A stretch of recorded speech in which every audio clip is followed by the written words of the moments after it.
저는 올해 71살 김말순이라고 합니다. 나는 그날 내 손에 작은 캐리어 하나만 쥔 채 얼어붙은 마당 한가운데 서 있었습니다. 바람이 매섭게 뺨을 때렸지만 그것보다 더 아픈 건 며느리의 웃음이었습니다. 그 아이는 담담하게 말했지요.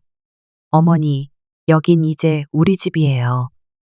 좋은 데 가세요. 나는 그 말을 이해하는데 잠시 시간이 걸렸습니다. 발끝에서부터 서서히 올라오는 차가운 감각이 온몸을 휘감았습니다. 아들은 저 멀리 현관 안쪽에 서 있었지만 한 발자국도 나에게 다가오지 않았습니다. 손주들도 울지 않았습니다. 모두가 저마다의 세상을 사는 사람처럼 나를 외면했습니다.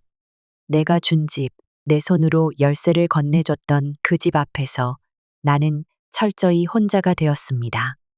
먼 데서 이웃 이모님이 조심스레 나를 바라보고 있었습니다.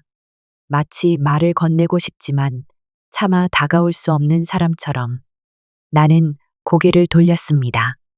괜찮다고, 괜찮을 거라고 스스로에게 되뇌이며 발을 떼었습니다. 차디찬 겨울바람 속을 캐리어 바퀴가 덜컹거리며 끌려갔습니다. 한 발짝 내디딜 때마다 마음속에서 무엇인가가 끊어지는 소리가 났습니다. 내가 그토록 믿었던 가족이라는 이름, 내가 지켜온 따뜻한 저녁밥과 웃음소리, 모두 그들의 웃음 뒤에 무너졌습니다. 허공에 손을 뻗어봐도 이제 잡을 손은 없었습니다. 남편이 살아 있었다면 어땠을까? 그의 따뜻한 손이 나를 붙잡아줬을까? 나는 입술을 깨물었습니다. 돌아가신 남편 영수 씨의 영정사진이 든 작은 상자가 캐리어 옆에서 흔들리고 있었습니다. 나 혼자라고 느꼈던 그 순간, 사실 나는 혼자가 아니었는지도 모릅니다. 눈발이 흩날리기 시작했습니다. 사람들은 따뜻한 집으로 돌아갔고 나는 쓸쓸히 발길을 돌렸습니다. 나에게는 더 이상 머물 곳도 돌아갈 곳도 남아있지 않았습니다. 그러나 그 차가운 공기 속에서 알 수 없는 끈질긴 온기가 제 안에서 피어오르고 있었습니다. 나는 아직 끝나지 않았습니다. 아직 무너지지 않았습니다. 남편 영수 씨가 떠나고 혼자 남겨진 어느 봄날이었습니다. 텅 빈 집안에 햇살만 가득한 날들이 이어졌습니다. 아무리 집을 치워도 적막함은 가시지 않았고 밤냄새조차 허전하게 느껴졌습니다. 그런 내게 손을 내민 것은 큰아들과 며느리였습니다. 어머니, 우리 같이 살아요. 이렇게 넓은 집에 어머니 혼자 계시긴 너무 쓸쓸하잖아요. 며느리 수진이는 마치 친딸처럼 다정한 얼굴로 내 손을 잡았습니다. 나는 그 손길이 고마워서 눈물이 핑 돌았습니다. 이 늙은이를 여전히 생각해주는 가족이 있다는 사실이 그저 감사했지요. 우리는 함께 집을 알아봤습니다. 손주들을 생각해서 마당이 넓은 집으로, 방도 많고 햇볕 잘 드는 곳으로. 그렇게 찾은 집이 바로 그곳이었습니다. 나는 모아뒀던 적금 통장을 해약하고 소일거리로 벌었던 비자금까지 탈탈 털어 집값에 보탰습니다. 아들 부부는 형편이 넉넉지 않았거든요. 명의는 며느리 이름으로 하자고 했습니다. 담보대출을 쉽게 받기 위해서라. 나 뭐라나. 나는 조금 망설였지만 아들의 얼굴을 보고는 고개를 끄덕였습니다. 내 아들인데, 내 며느린데 의심할 이유가 뭐가 있겠습니까? 이사를 마치고 첫날 밤 손주들이 내 방으로 몰려와 잠을 자겠다고 보채던 기억이 아직도 선명합니다. 어린 손길이 내 팔을 끌어안고 작고 따뜻한 숨결이 베개에 스며들던 그 순간 나는 다시 살아난 듯 했습니다. 나는 누군가에게 여전히 필요한 존재라는 사실이 기적처럼 느껴졌습니다. 며느리는 처음엔 참 다정했습니다.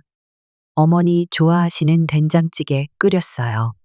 손주들 데리고 시장도 다녀왔어요. 같이 살게 되니 집안이 훨씬 밝아졌어요. 그런 말들을 아끼지 않았습니다. 나는 부엌에서 일손을 거들며 며느리의 뒷모습을 바라봤습니다. 젊은 시절 내 모습과 겹쳐 보였습니다. 저 아이도 나처럼 가족을 위해 애쓰는구나. 그런 생각을 했습니다. 그렇게 몇 달이 지났습니다. 마당에는 손주들이 심은 고구마 줄기가 푸르게 뻗어갔고 거실 한쪽 벽에는 가족 사진이 하나둘 늘어났습니다. 우리는 일상을 나누며 살았습니다. 나는 늘 고마웠습니다. 아들과 며느리, 손주들, 그리고 이 평범하고 소박한 하루하루가. 하지만 언젠가부터 아주 조금씩 균열이 생기기 시작했습니다. 며느리의 눈길이 달라졌습니다.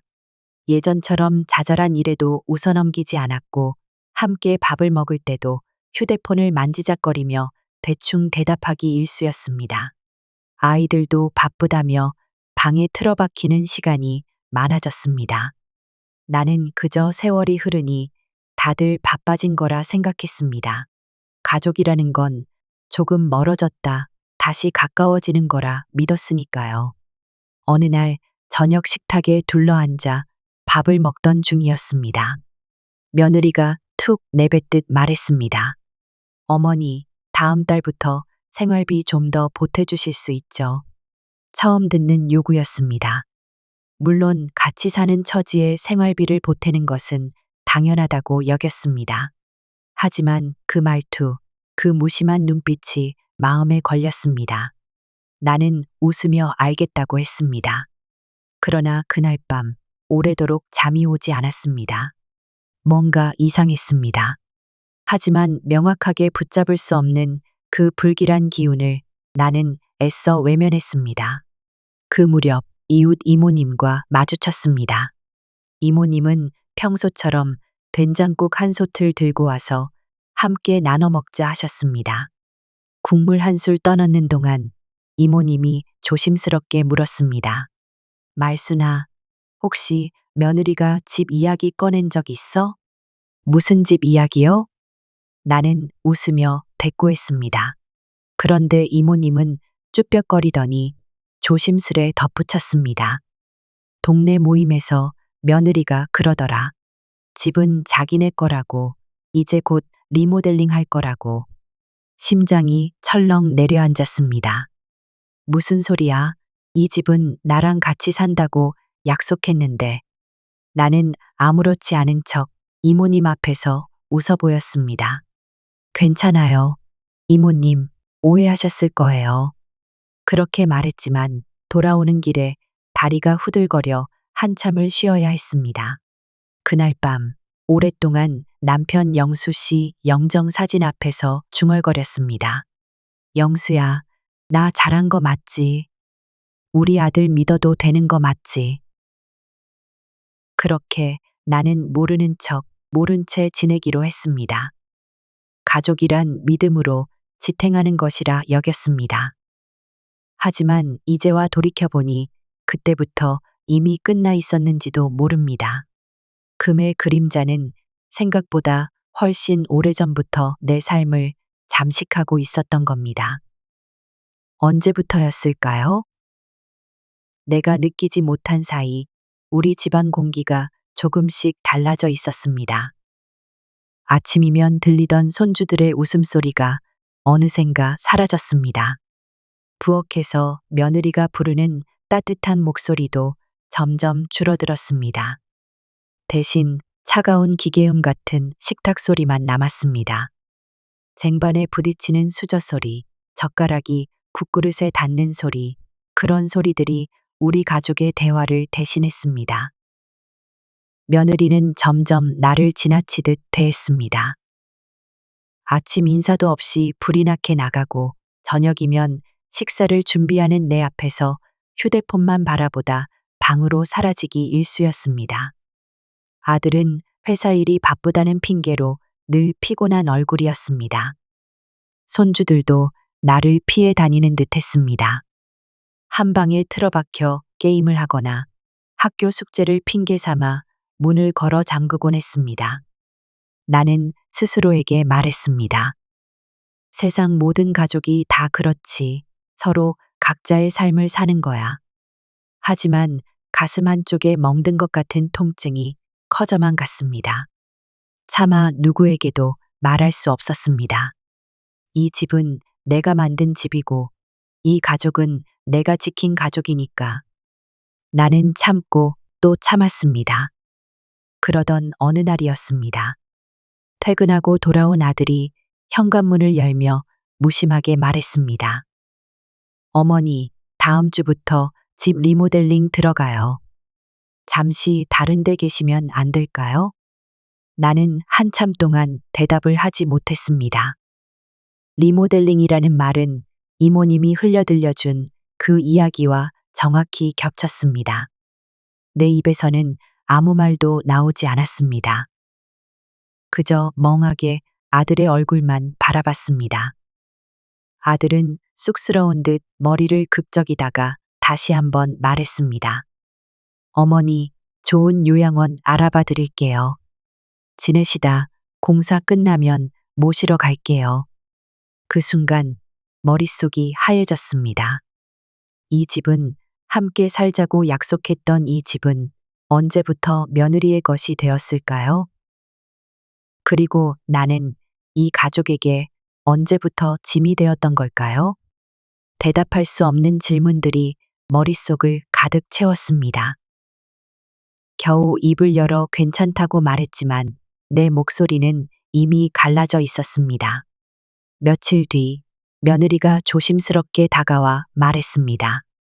어머니, 따뜻한 곳으로 모실게요. 시설도 정말 좋고 어머니 또래 친구분들도 많다던데요. 며느리의 말은 부드러웠지만 그 속에 담긴 뜻은 너무나 명확했습니다. 이 집에서 나가달라는 것, 그것이 전부였습니다.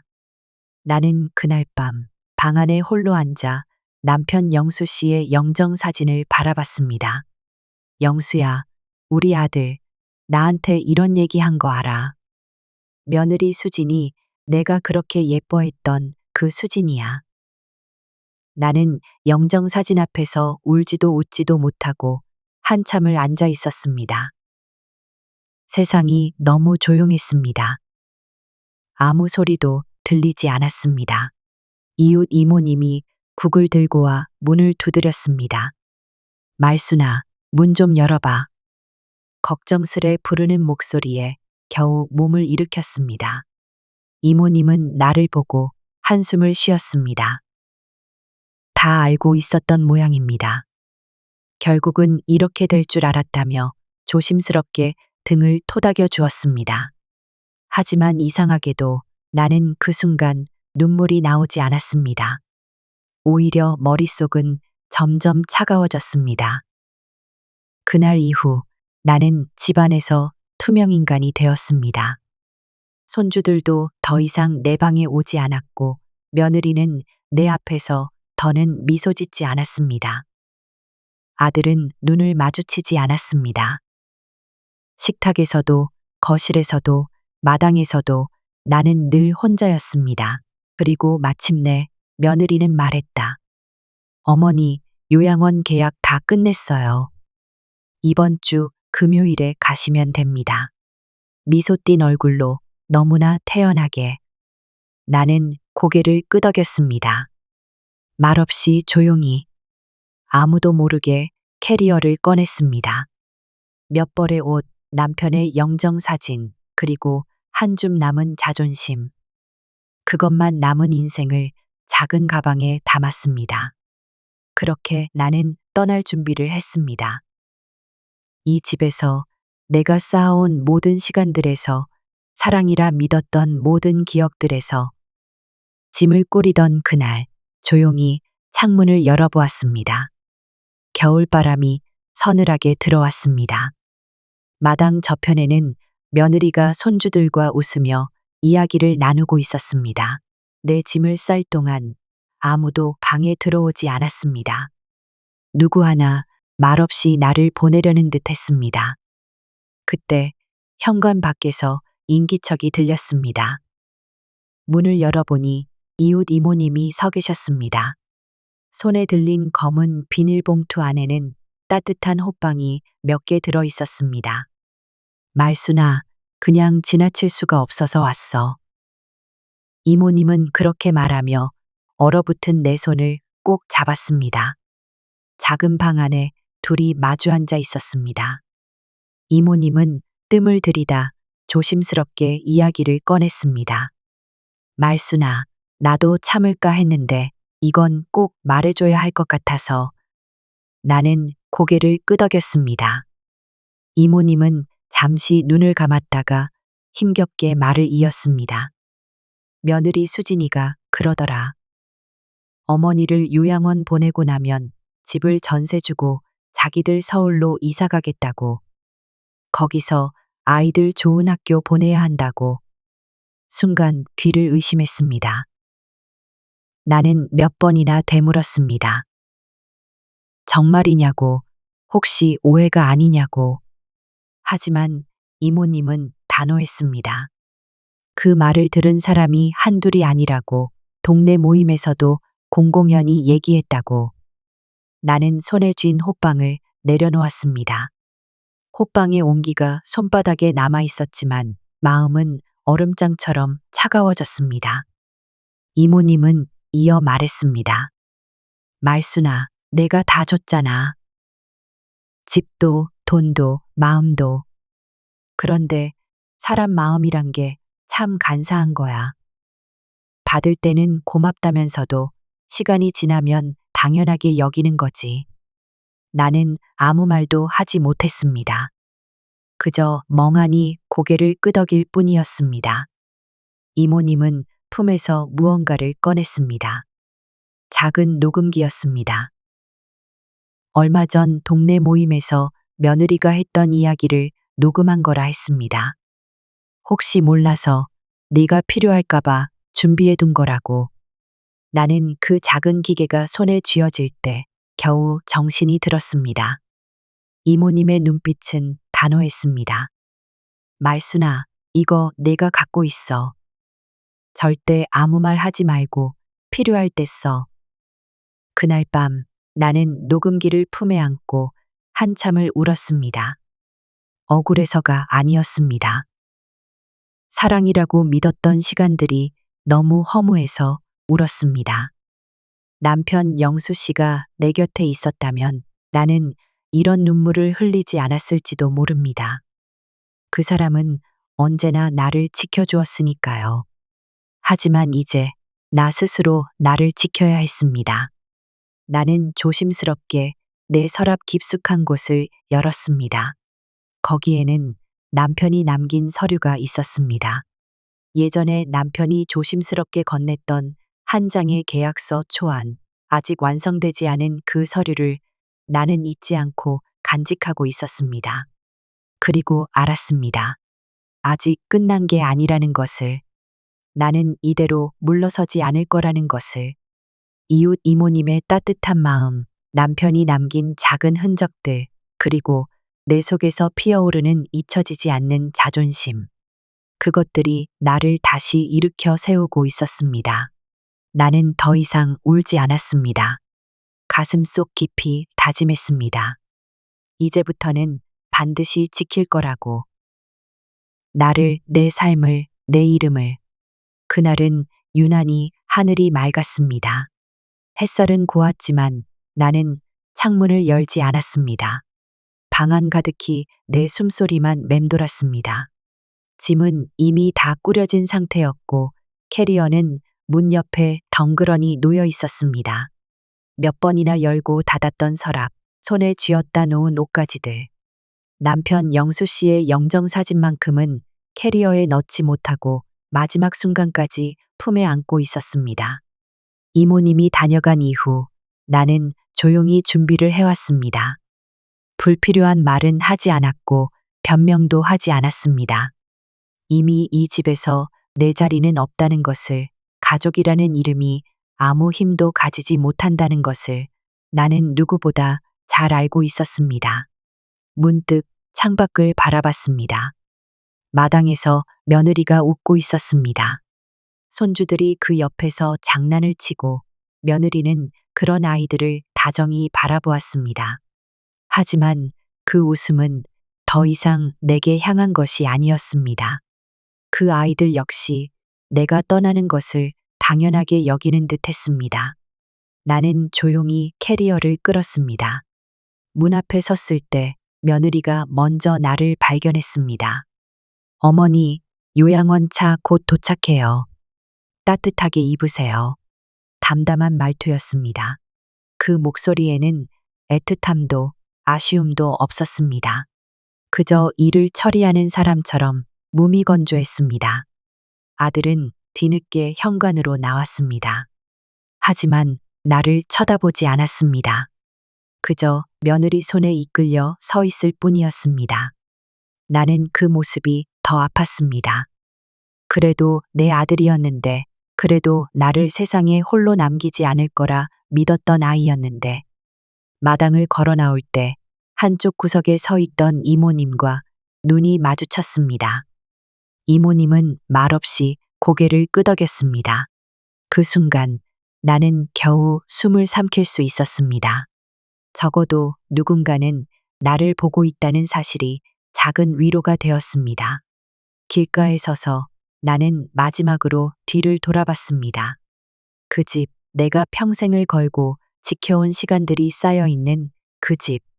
그 앞에 서 있는 며느리의 얼굴은 환하게 빛나고 있었습니다. 그 웃음은 내게 말하는 것 같았습니다.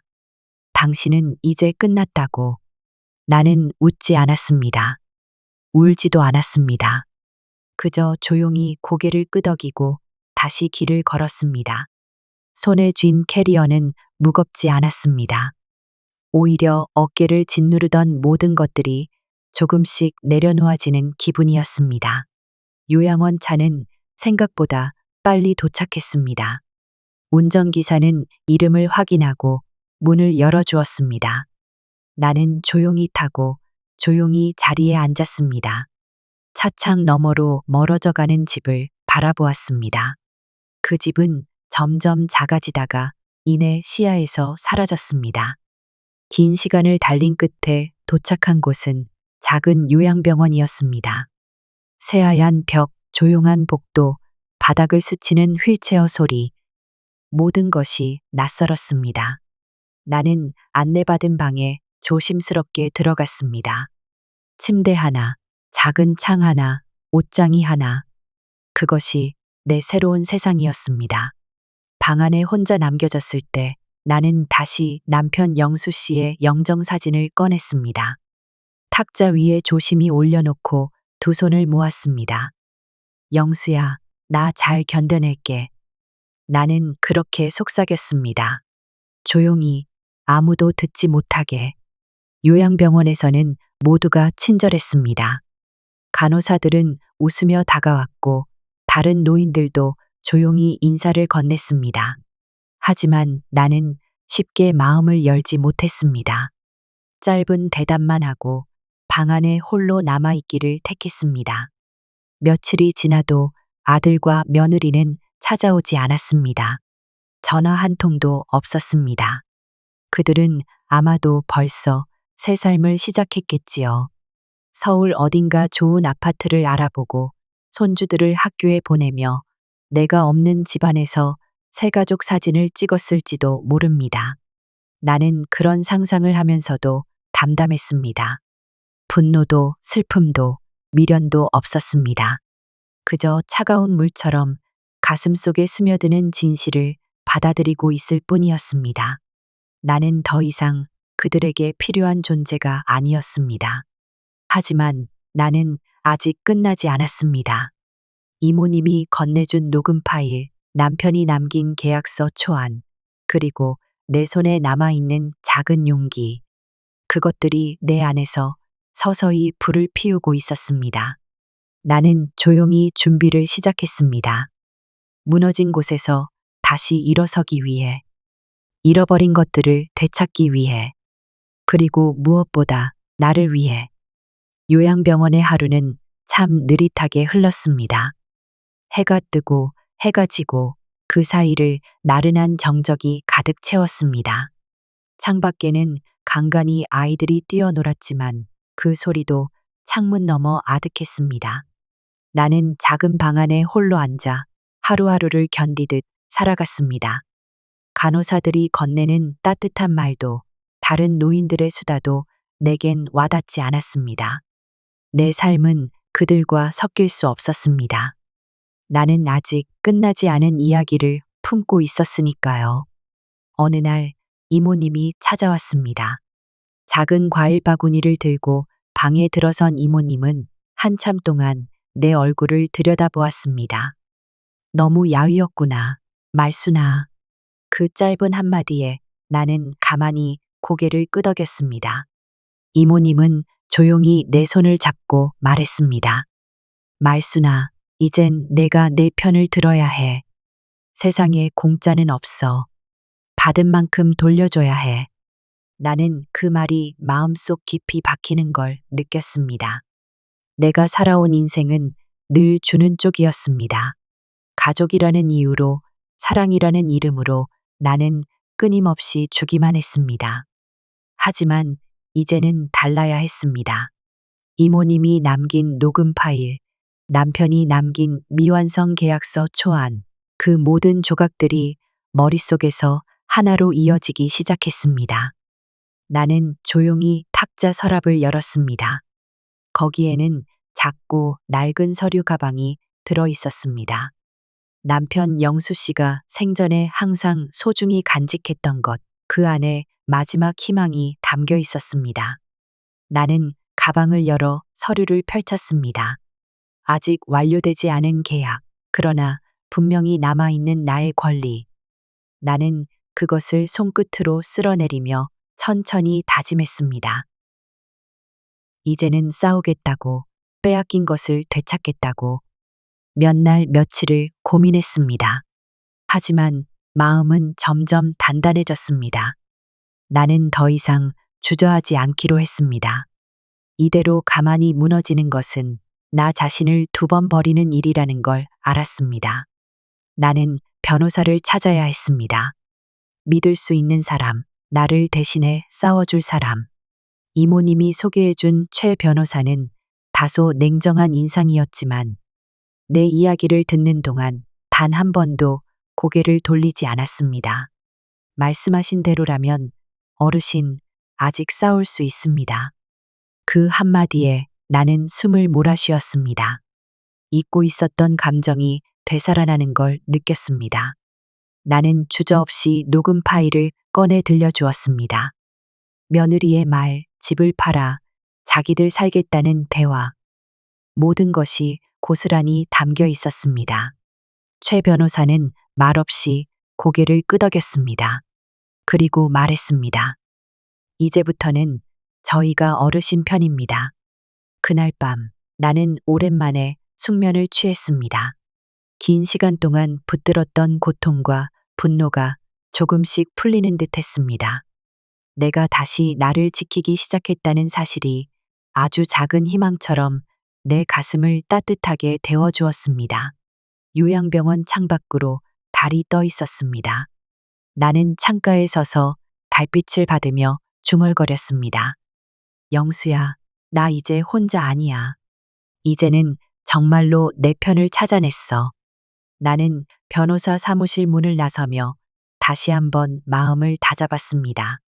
이제부터는 내 삶을 되찾기 위한 싸움이 시작되는 것입니다. 요양병원으로 돌아오는 길, 머릿속은 복잡했지만 발걸음은 오히려 가벼웠습니다. 오랜 시간 동안 짓눌렸던 무언가가 서서히 풀리는 느낌이었습니다. 방에 돌아와 탁자 위에 놓인 서류 가방을 다시 열었습니다.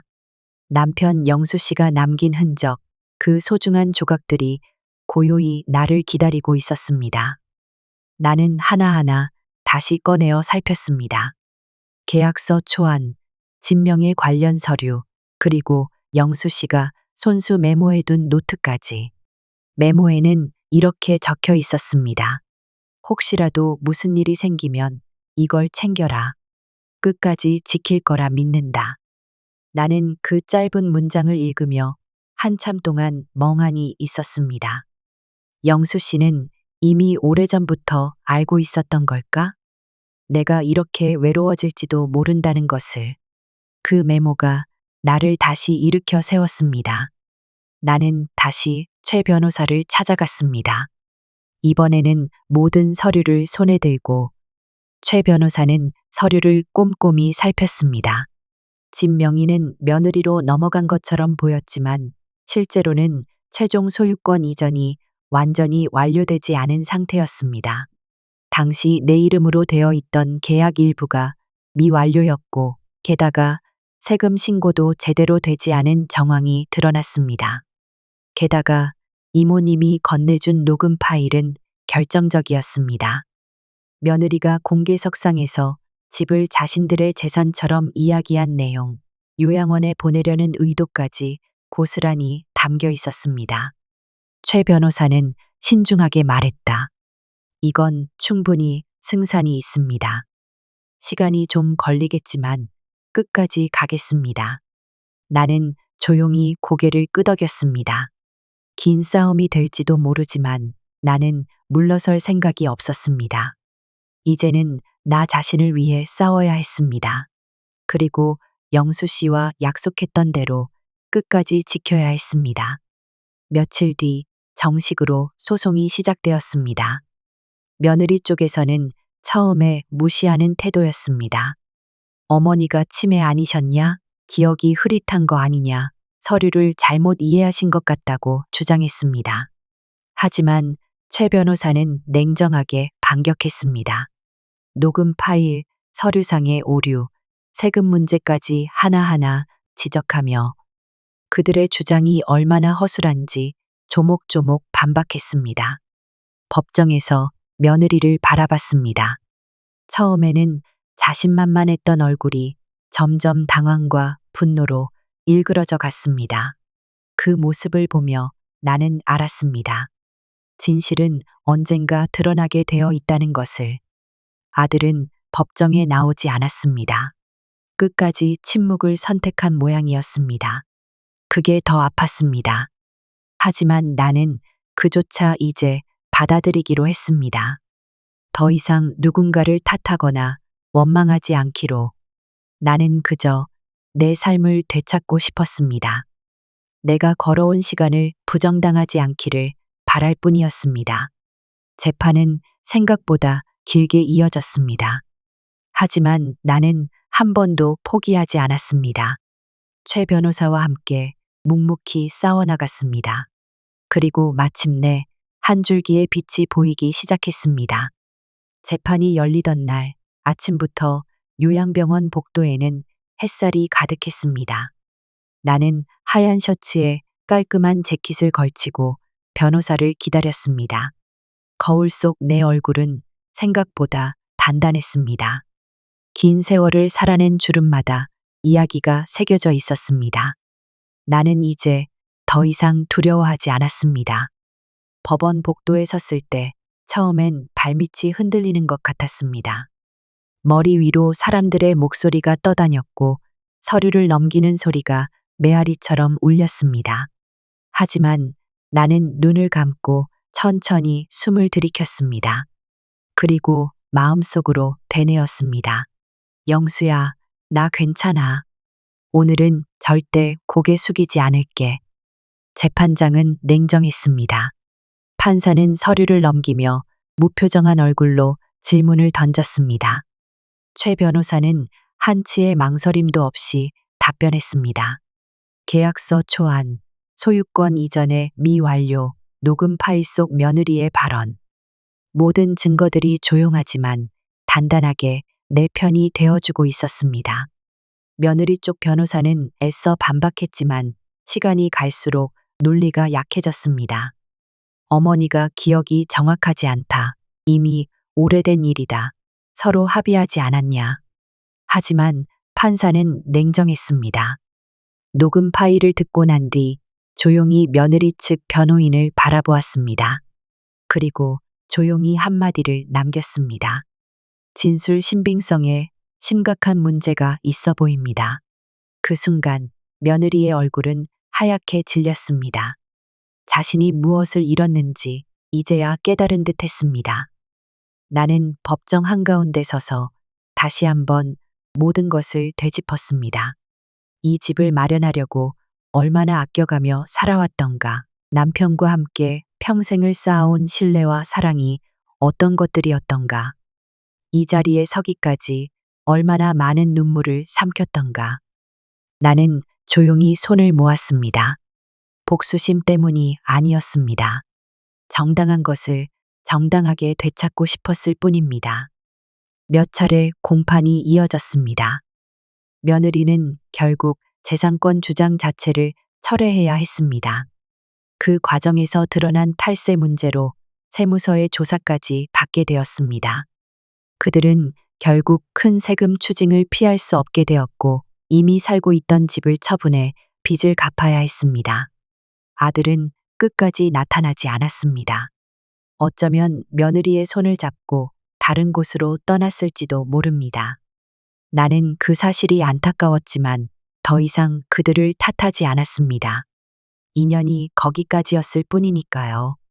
판결문이 내려지던 날, 나는 법정에 다시 섰습니다. 판사는 최종적으로 내 소유권을 인정했습니다. 집은 다시 내 것이 되었고 명예도 되찾았습니다. 최 변호사가 내게 고개를 숙이며 축하합니다. 말씀하셨습니다. 나는 고개를 저었습니다. 축하할 일은 아니라고 생각했습니다. 오히려 마음 한구석이 허전했습니다. 나는 그 집으로 돌아가지 않기로 마음먹었습니다. 다시 그곳에 살아봐야 부서진 기억만이 남아있을 뿐이니까요. 나는 내 손으로 내 삶의 새로운 집을 짓기로 했습니다. 법원을 나서는 길, 하늘이 높고 푸르렀습니다. 나는 두 손을 가볍게 흔들었습니다. 어깨 위에 내려앉았던 무거운 짐들이 하나 둘 떨어져 나가는 느낌이었습니다. 요양병원으로 돌아오는 차 안에서 창밖을 바라보았습니다. 긴 싸움이 끝났다는 사실이 믿기지 않았습니다. 하지만 동시에 알 수 있었습니다. 진실은 언젠가 반드시 돌아온다는 것을. 나는 조용히 영수 씨의 영정 사진을 꺼내어 가슴에 품었습니다. 영수야, 나 잘했지. 우리 약속 지켰어. 나 자신을 포기하지 않았어. 창문 너머로 봄이 다가오고 있었습니다. 새싹이 돋고 바람이 따뜻해지는 소리가 들려왔습니다. 나는 그 모든 변화를 가만히 받아들였습니다. 그리고 다시 마음속으로 속삭였습니다. 이제 나를 위한 삶을 시작하자. 누구의 딸도, 누구의 아내도, 누구의 어머니도 아닌 오롯이 나로서 살아가는 삶을. 시간이 조금 흘렀습니다. 법정에서 이긴 뒤에도 나는 바로 움직이지 않았습니다. 오히려 더 천천히, 조용히 내 삶을 정리해 나갔습니다. 다시 돌아가려는 생각은 추호도 없었습니다. 되찾은 집은 팔기로 했습니다. 더 이상 그곳에 나를 묶어둘 이유가 없었으니까요. 며느리 수진이와 아들 진호의 소식은 멀리서 들려왔습니다. 그들은 결국 서울로 올라가지 못했습니다. 법적 판결로 인해 재산을 정리해야 했고 남은 빚을 갚기 위해 여기저기 전전하게 되었다는 이야기가 동네 사람들 입에 오르내렸습니다. 수진이는 친정에도 손을 벌렸지만 오래 가진 못했다고 합니다. 친정에서도 이미 수진이를 달가워하지 않았던 모양이었습니다. 나는 그 모든 소문을 조용히 들었습니다. 동정도 없었고 분노도 없었습니다. 그저 조용히 받아들였습니다. 사람이란 결국 스스로 세운 탑 위에 살다가 스스로 무너지는 법이라는 걸 알았기 때문입니다. 어느 비 오는 오후 요양병원에 우산을 들고 온 이모님이 찾아왔습니다. 말순아, 수진이 봤다. 이모님은 그렇게 말을 꺼냈습니다. 시장 근처에서 식당 서빙을 하고 있었다고 했습니다. 고개를 푹 숙인 채 접시를 나르는 수진의 모습. 그 예전 날렵하고 당당하던 며느리의 그림자는 어디에도 없었다고 했습니다. 나는 그 말을 듣고도 아무 말이 나오지 않았습니다. 오히려 가슴 한쪽이 서늘해졌습니다. 누군가의 몰락을 보며 웃는 일. 그것은 내가 원하는 복수가 아니었습니다. 나는 그저 내 삶을 지켰을 뿐이었습니다. 지키고 싶었던 것은 돈도 집도 아니었습니다.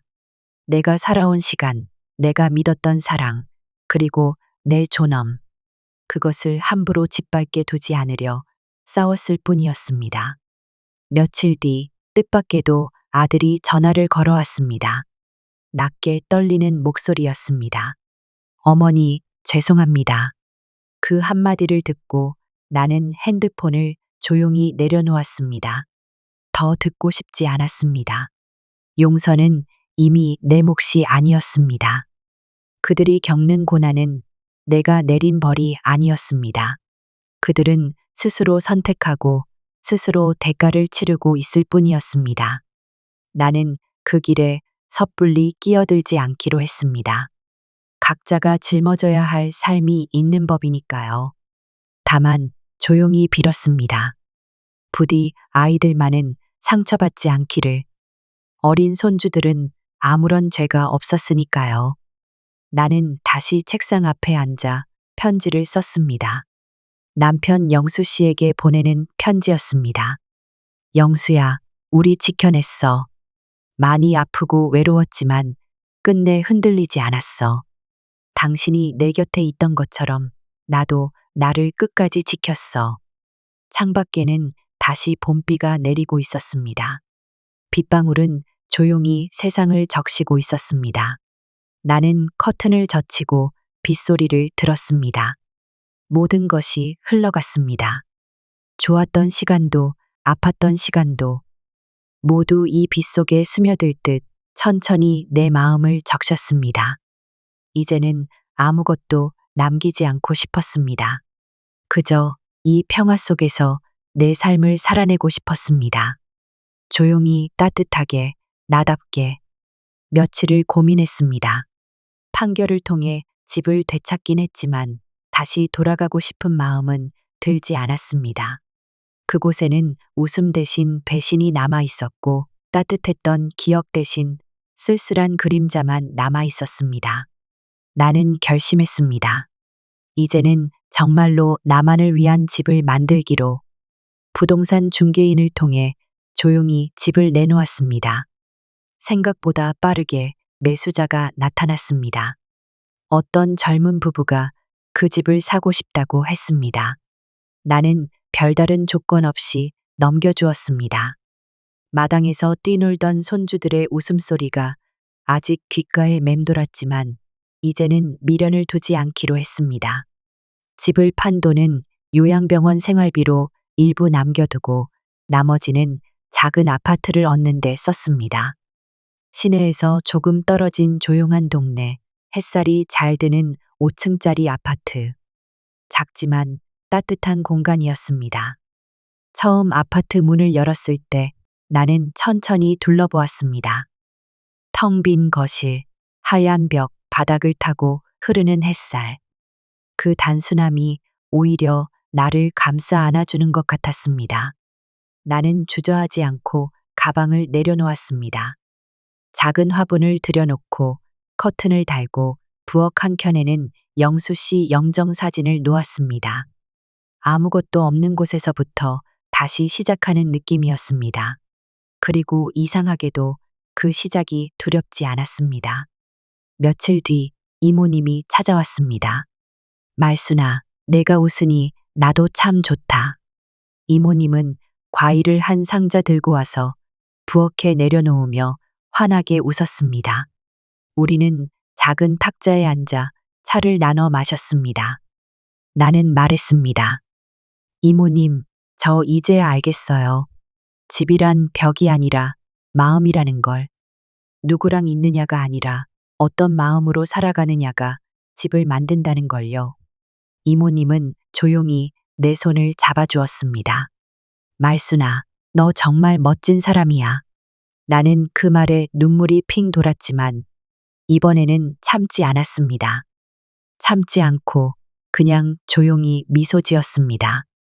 햇살은 하루가 다르게 따뜻해졌습니다. 아파트 창가에 앉아 있으면 지나가는 사람들의 웃음소리가 들려왔습니다. 아이들이 뛰어노는 소리, 개 짖는 소리, 자전거 벨소리. 그 모든 소리가 내 새로운 집을 채워주었습니다. 나는 매일 작은 일상을 만들었습니다. 아침에 창문을 열고 커피를 내리고 음악을 틀었습니다. 가끔 시장에 가서 반찬거리를 사고 공원 벤치에 앉아 책을 읽었습니다. 밤이면 창문을 열고 별을 바라보며 영수 씨에게 조용히 말을 걸었습니다. 영수야, 여기 참 좋아. 너도 여기 있었으면 참 좋았을 텐데. 나는 그렇게 속삭이며 잊지 않기로 했습니다. 함께한 시간을, 아팠던 시간을, 그리고 다시 살아가는 지금을.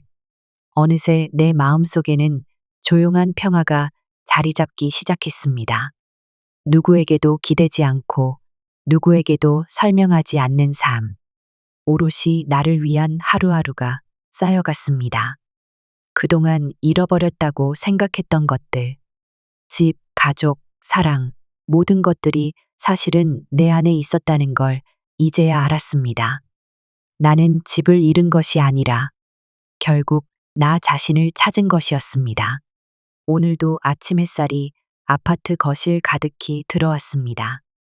나는 따뜻한 차를 한 잔 내리고 창가에 앉았습니다. 창밖으로는 작은 나무들이 흔들리고 멀리 어린아이들의 웃음소리가 바람에 실려왔습니다.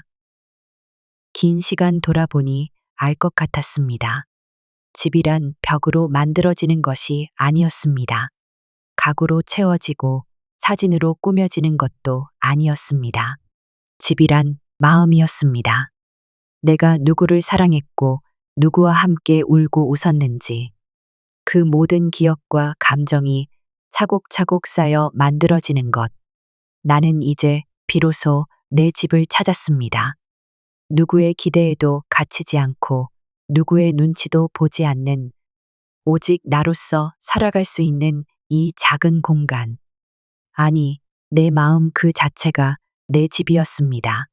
가끔 외로울 때면 나는 영수 씨에게 말을 걸곤 합니다. 영수야, 우리 참 긴 길을 걸어왔지. 하지만 봐, 나 이렇게 잘 버텼어. 지금 이 평화가 얼마나 값진지 나 이제야 제대로 알 것 같아. 나를 버리려 했던 사람들도, 나를 외면했던 순간들도, 이제는 모두 고마운 기억이 되었습니다. 그 시간들이 있었기에 나는 비로소 나를 사랑하는 법을 배웠으니까요. 창밖에는 어느새 작은 꽃들이 피기 시작했습니다. 바람은 여전히 불지만 그 바람마저도 고맙게 느껴졌습니다. 삶은 그렇게 다시 피어나는 거라는 걸 나는 오늘도 배워가고 있습니다. 오늘의 이야기 재미있으셨나요? 오늘도 귀한 시간 내어주시고 끝까지 시청해주신 구독자 여러분, 진심으로 감사드립니다.